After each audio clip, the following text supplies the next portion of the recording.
Hi Year 12, Miss Hopkins here. I hope you're all doing well. This lesson is going to be about Fish Tank. We watched this film for the first exam, Component 1. It comes under Section B, British Films since 1995. And you can see it was directed by Arnold, her first name is Andrea, in 2009.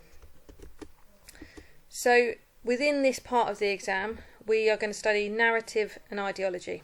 Okay, and the question is going to ask you to compare two films. Obviously, Fish Tank, and the second film that you'll be watching and analysing is Trainspotting by Danny Boyle, which was made in 1996. Now, down here is a list of the suggestions from the exam board of the different areas that we will focus on during this unit. And I've got 3 in green and 1 in blue, and these will be the things that I'll start to weave into this lesson. So the first green one, how dialogue propels the narrative. At some point later on in the term we'll look at the screenplay. We're going to also look at character development. It suggests here heroes and villains and ambiguity, but we're going to just look at individual characters today, not necessarily labelling them within a group, but just looking at their representations and their symbolisms. We're also going to consider how narratives present an ideological viewpoint. You've done lots about ideology already with Captain Fantastic and Inception, so this shouldn't be a new concept to you, but it's just one that we'll go over. And then the part in blue, binary opposites, this is for you to work on individually later on in some of the tasks that I set. The reason you can do that individually is we've spoken about narrative theories before, and it's going to be a nice task for you to get back into the swing of thinking of things on your own rather than just guided by me. So, you should have all by now watched Fish Tank. It's available on Edmodo. Miss Burns has put a link up. You can just watch it, enjoy it, do write some notes. There are some hard-hitting scenes in this film. Most British cinema do present you with challenging and thought-provoking scenes rather than mainstream American and Hollywood films. You need to complete your analysis sheet, and before even starting this lesson you should have also completed the questions that I posted on Edmodo after you watched the film, so just to get an initial idea of what your thoughts and your feelings are about the film. If you've done that, so you've watched the film, you've written your analysis notes and you've completed my questions, this is where you now need to start. So in a moment you're going to pause this presentation and you're going to draw yourself a table that looks exactly like this one here. You need 4 different columns: character name, who do you identify with, like or dislike, and a brief explanation. Your first job is to write the names of each of the characters that have been labelled A, B, C and D over here into the first column, and then I just want you to, with your gut feeling, to write whether you identify with that character. So this character here, do you identify with her? Yes, no. Do you like or dislike her? And then briefly explain in a few words why you feel that about that character, and repeat it for the other 3 characters. So if you want to pause this presentation now, you can get on with that, please. Okay, so this table should now be filled in, and if I go to the next slide, this is how I filled it in just with my gut reaction to the characters.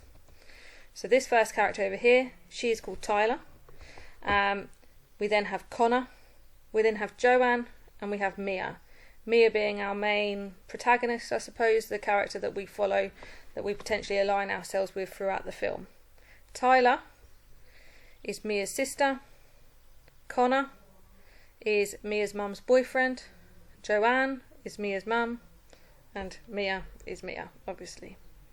I'm just going to go through my table. Remember, this is just gut reactions, instant feelings towards these characters. I personally do identify with Tyler. Reason being is I was the youngest of 2 sisters, so already I feel like I understand her position with not necessarily liking her older sister all the time, feeling like a baby, feeling dismissed. I think I can feel like that. Also, quite personal, but you know that I'm quite open. I did come from a single parent family and I did live on a council estate. I wouldn't say I lived in the same amount of poverty that these children are living in, but I understand what it is to be a single parent child and the younger of 2 siblings. I do like Tyler, and I feel that in all of this she is innocent and a lot of the time helpless to support her mum or to support her sister. We then have Connor. I don't identify with him. I'm not a male for one reason. Another reason, his actions and his morals are something that I'm not very comfortable with, and because of that instantly makes me dislike him. I think that he's quite manipulative and deceitful, and even from the get-go, from when we first meet him, I felt as if this is a character I couldn't trust. Joanne, the mother, I don't necessarily identify with her. I feel bad about this. She's a single parent mum.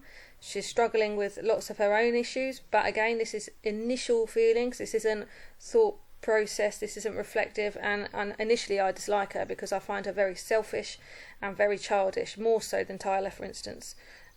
She shows no responsibility for her children and is just very self-absorbed. Whether that's the deepest understanding of her or not, probably isn't.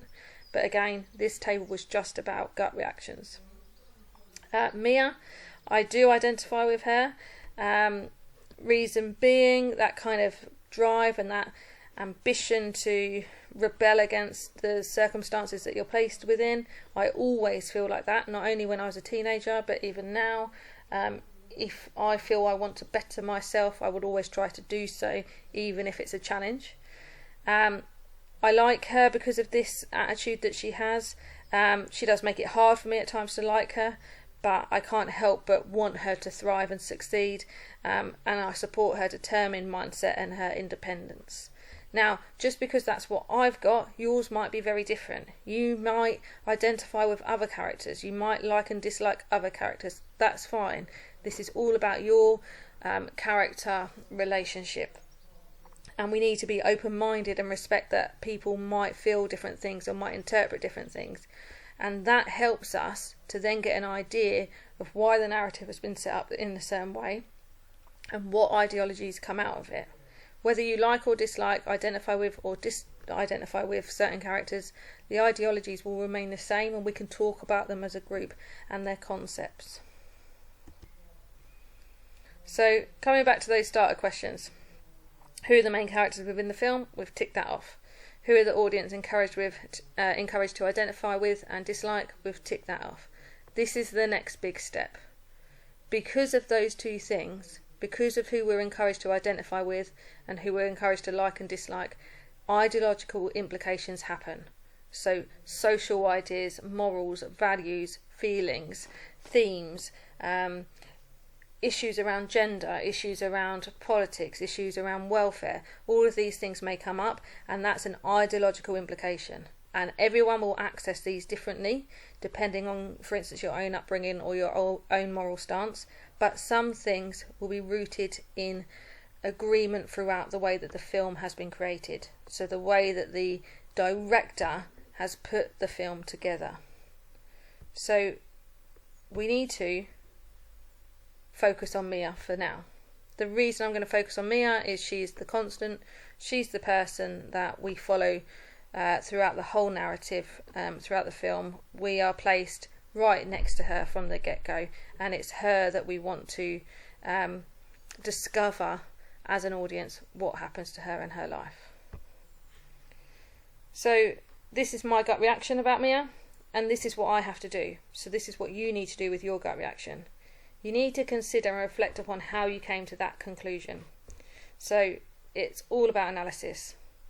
We're going to analyse film form, focusing today on dialogue and cinematography. And we also need to consider and analyse narrative structure, so binary opposites. And this is to help us to understand the ideologies that are presented within the film. Mia is framed in really similar ways throughout many different settings within the film. I'm just going to go through probably 5 or 6 shots. I'm not going to say anything. I just want you to look at them, and I want you to try and figure out what is that reoccurring visual motif. What happens in all of these shots behind or around Mia? What's similar? So this is the first shot. This is your second shot.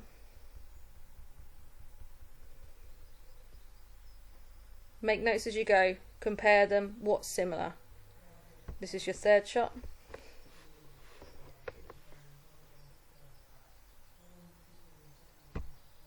The fourth one. Are you seeing any similarities between any of the settings? Anything within the frame that's close to or around Mia? Your fifth one.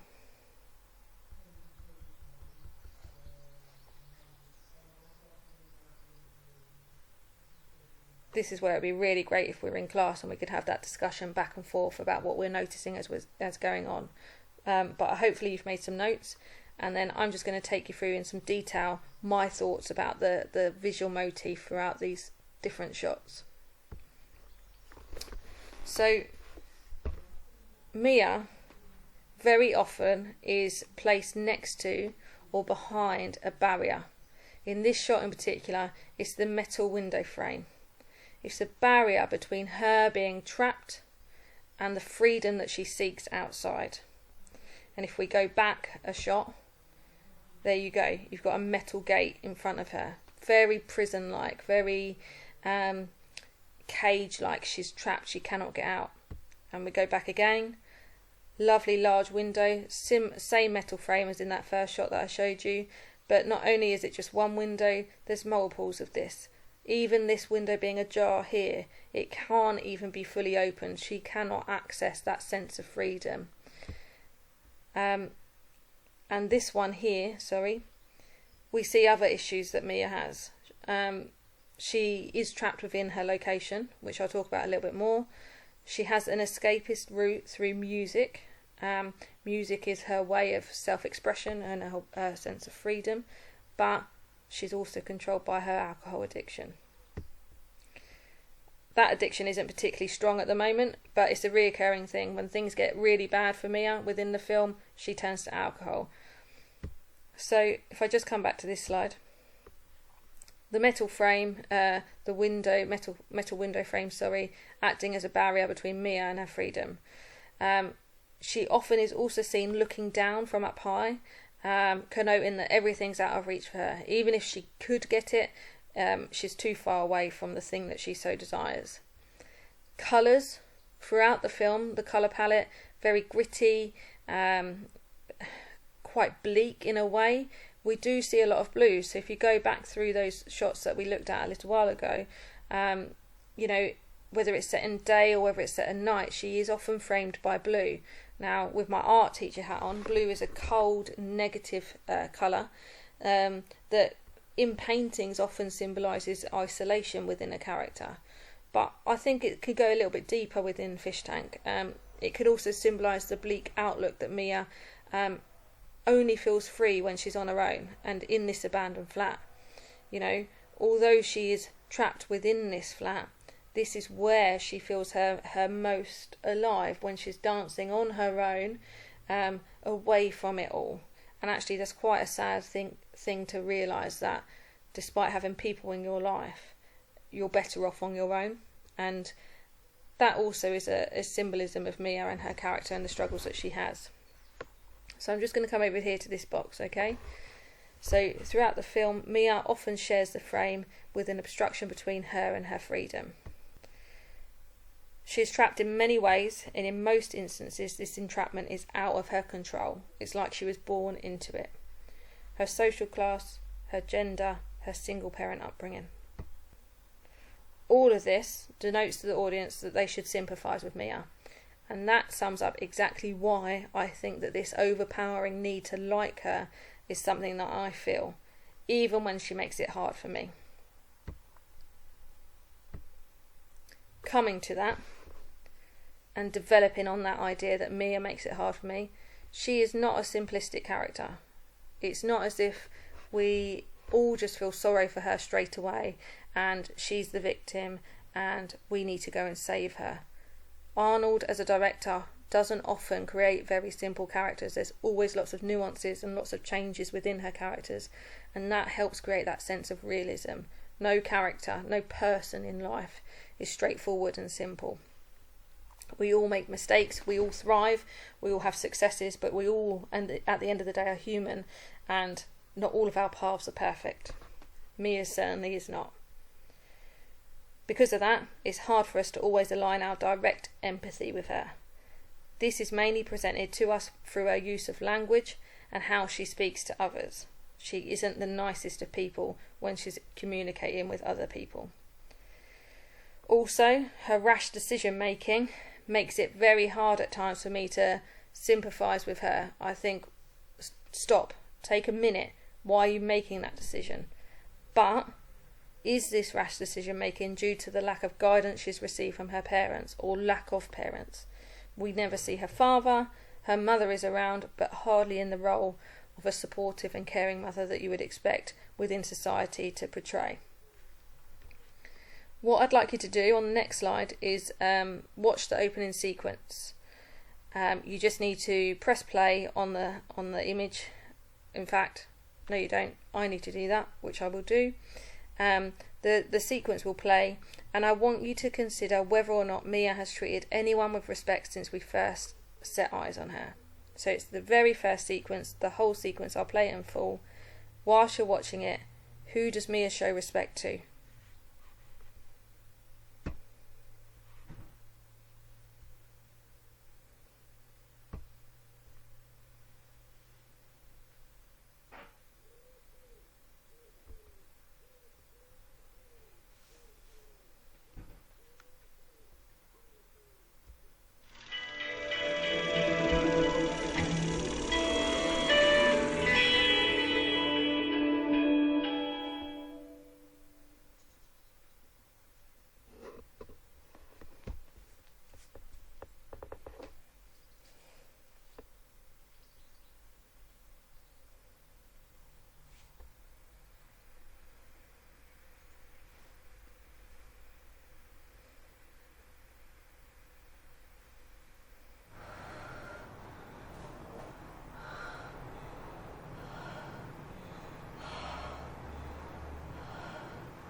Kaylee, it's May. What's going on? I've left like 3 messages. I said sorry, didn't I? You know what I'm like. I was pissed off. Bring me back, you bitch.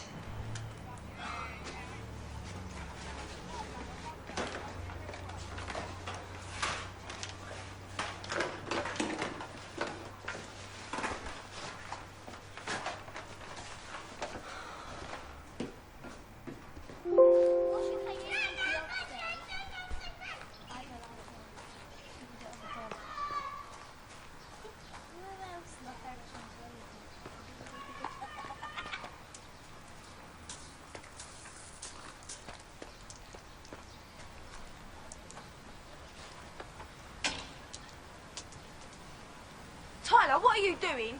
Duh. What does it look like? Fuck off, Mia. Keely ain't here. Can you give Kaylee a message for me? Tell her I think her old man's a cunt. I'll have you, Mia, one of these days.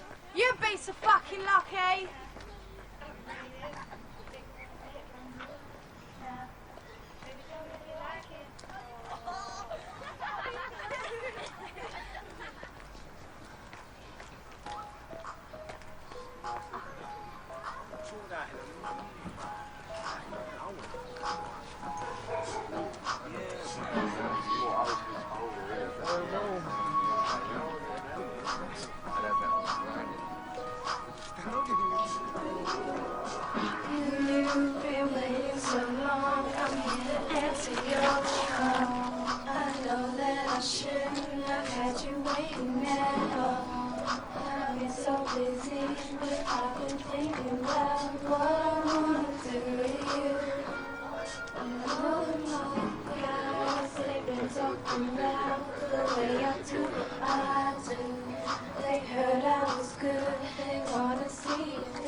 What the fuck's your problem? Your terrible dancing's my problem. Look, Mia. Just don't start. You can tell, Kaylee, since when did you have such ugly friends? Talk about ugly, you skanky little piehead.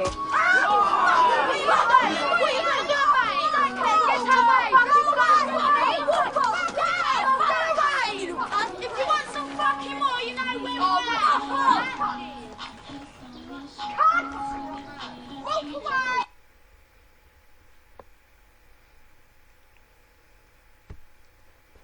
Okay, I'm not sure if my microphone picked up the sound on that, so what I'll do is I'll also post that first video with this presentation, so instead of just watching it on the PowerPoint, YouTube video, you can stop my presentation and then go back and watch it. So my issue here is that it's the first few minutes that we meet Mia. She's already fighting against everybody that's near her.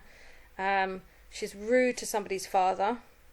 Okay, I don't know the guy at all, but there is no respect in any ounce of the word from Mia towards her friend's father.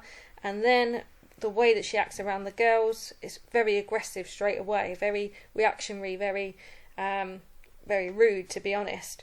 Whether or not you sympathise with the other characters around in the scene, you still cannot deny that Mia shows very little respect for the people around her. So these are the sorts of things in red here. There's a list of things in red underneath that first green question that I was thinking about whilst watching that opening scene. So, does everyone deserve to be spoken to in the way that Mia does? I'm not sure. Is this type of language just the norm within Mia's life, and therefore she knows no different? So, does everybody just talk to one another in that way? Do other families, not just Mia's, talk to their children and their parents in that way? Do people communicate in the street just with an aggressive kind of fight, kind of reactionary dialogue that instantly presents itself in a confrontational way? And if that is the case, how should Mia know any different? How should she understand that the way she's communicating with people is disrespectful, is rude, is aggressive? Where might she get the guidance that she so desperately needs? Well, from school potentially, but as we watch the film later on, it becomes quite clear she's been kicked out of school. Her behaviour in school mirrors that we're seeing here in this opening scene, so much to the point where she's been referred to a pupil referral unit, where pupils with behavioural difficulties go when they cannot access mainstream schools anymore. So she's not getting that guidance at school. She isn't getting the guidance at home. At the end of the day, she's still a child herself, and she constantly has this fight or flight conflict within her life. The images that I've taken from the film and put here really, for me, are in contrast of the way that she acts in that first scene. In that first scene, we absolutely see her fighting against the parental figure, the father of her friend, fighting against her friend and the fact that she's now got new friends around her. Although we don't know it at the start of this film, the way she talks to her sister Tyler isn't exactly in a supportive, loving way. But as we watch the film, we see Mia in different lights. Here, Mia just looks like a child. She's in her pyjamas, she's cuddling up to a cushion. She's not looking up, she's not looking out, she's looking down at not a lot really, contemplating maybe her loneliness or the lack of belief that she has in herself. Here she's in the same t-shirt as she is in this one, so it's a similar scene, and she looks quite emotional, quite upset here, also maybe even quite fearful or quite scared, possibly confused. Not that same aggressive, outright confrontational person that we see at the start. The horse is another visual motif, and it was one of the questions that you should have answered in my 10 questions after you first watched the film. What does the horse symbolise? And for me, this white horse is purity. It's the idea of freedom, but it's also Mia. At the end of the day, this horse is in a big open space, but it is chained to a gate and cannot escape. And Mia so willingly tries to let this horse escape, although it doesn't happen for the horse. The horse meets its end in a different way. We also have Joanne here, Mia's mother. Very feminine room, very, very girly in a way, maybe even the room of a much younger person, rather than an adult with 2 children. Perhaps she's lost her own childhood. Perhaps her childhood wasn't that much better than Mia's, and she's harking on to that nostalgia of a time that she's missed. I don't know. These are all just things that are floating around my mind that perhaps are going around your mind as well. But this here is certainly not a woman who looks to be in control of herself, and a woman who I feel really has control of her children and of her family. Here, this is where we see Connor take Joanne and the 2 girls out for the day, and this is a really touching image, I think, because it's Mia holding on to Connor as if she's holding on to something that she's never had in her life, and Mia's father is nowhere to be seen, never mentioned, and I think the lack of a father in her life has been truly detrimental to her growth as an individual, and I think that is probably why the relationship and her draw to Connor is so strong.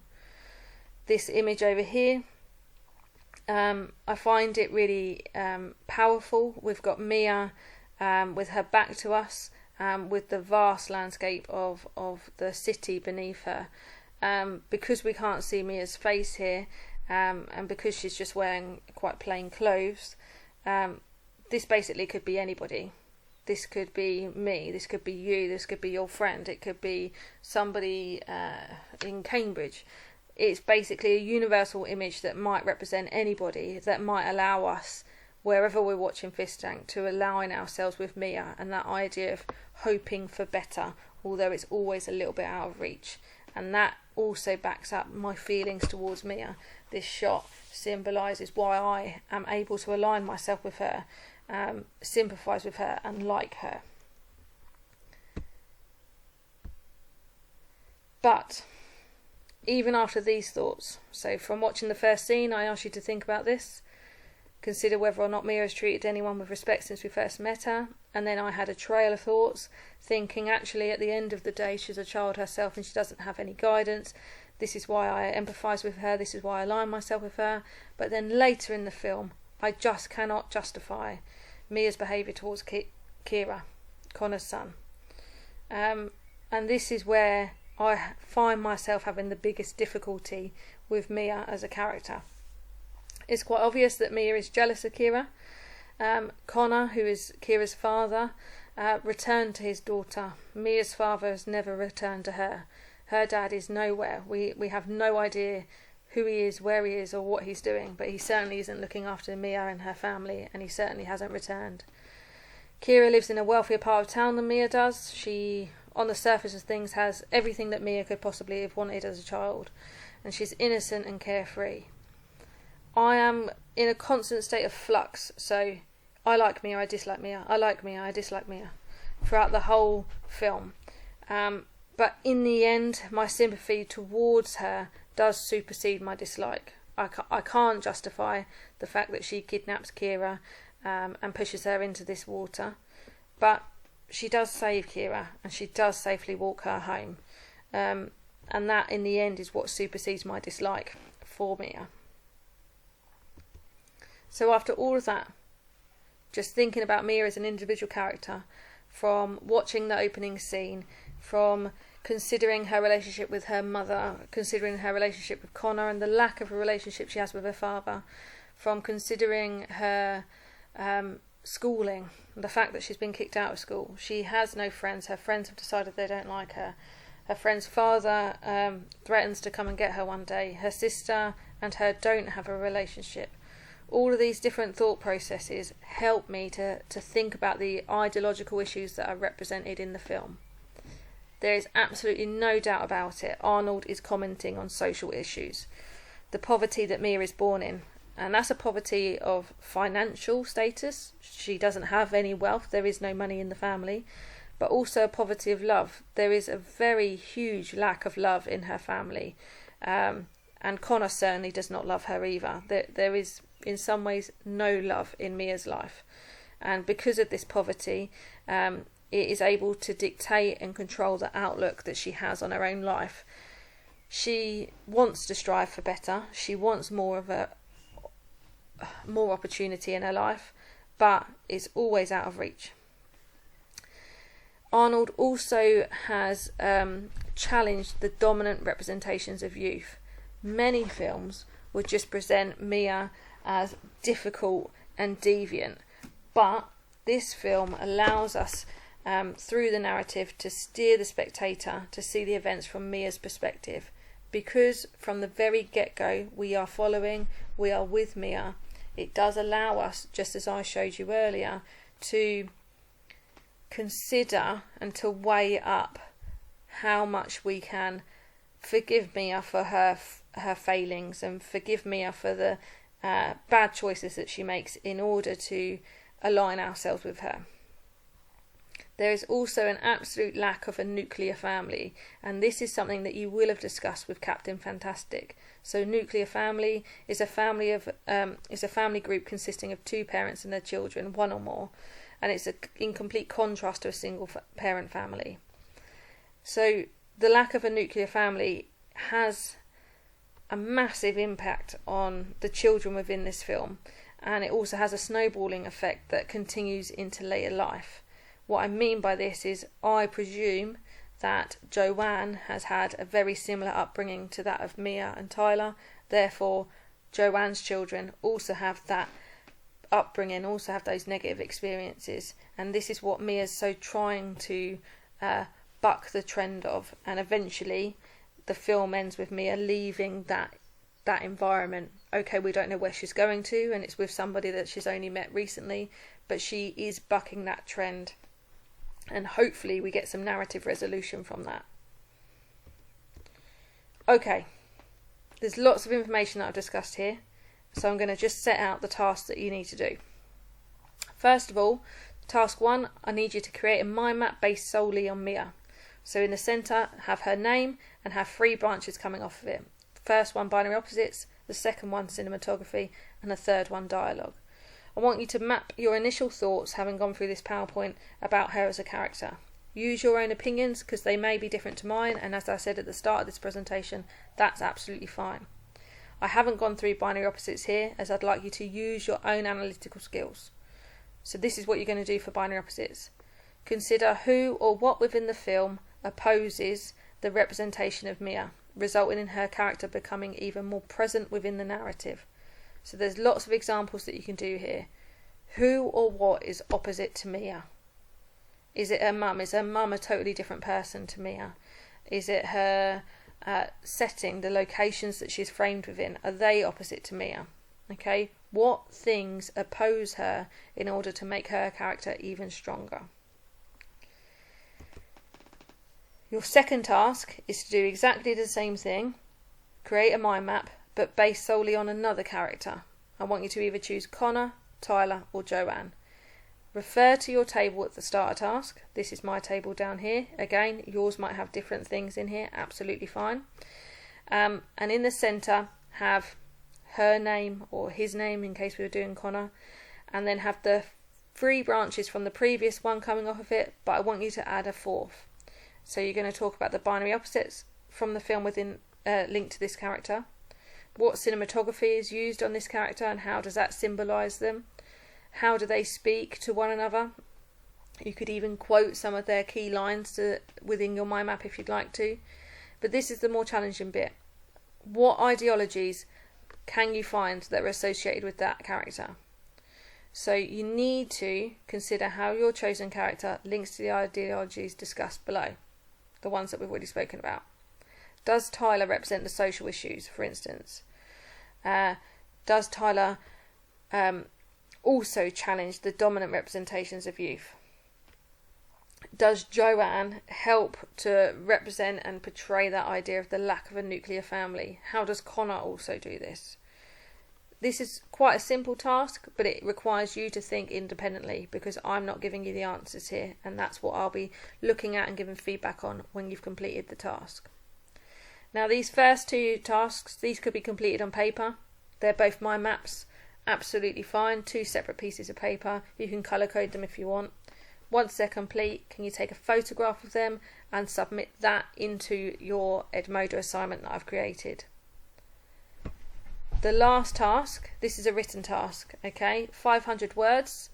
Again, it can be typed, or by all means you can handwrite it and take a photograph of that handwritten work and submit that on Edmodo. I want you to consider this question. How far would you agree that Mia's life is predetermined by her social class and upbringing? The answer to that is based on your opinion, but also based on everything that I've gone through in this presentation. Do you feel that Mia's life is predetermined by her social class and her upbringing, or is she able to become something more than that? That's your question. 500 words is not a lot. I want you to explore that in as much detail as you can within those 500 words. You could talk about key scenes. Obviously, I've shown you the opening scene, but if you want to refer to another one, that is fine. But the biggest thing is to talk about one other character than Mia and one of the ideologies below. Okay guys, I look forward to reading your work, and as ever, just email me if you've got any questions.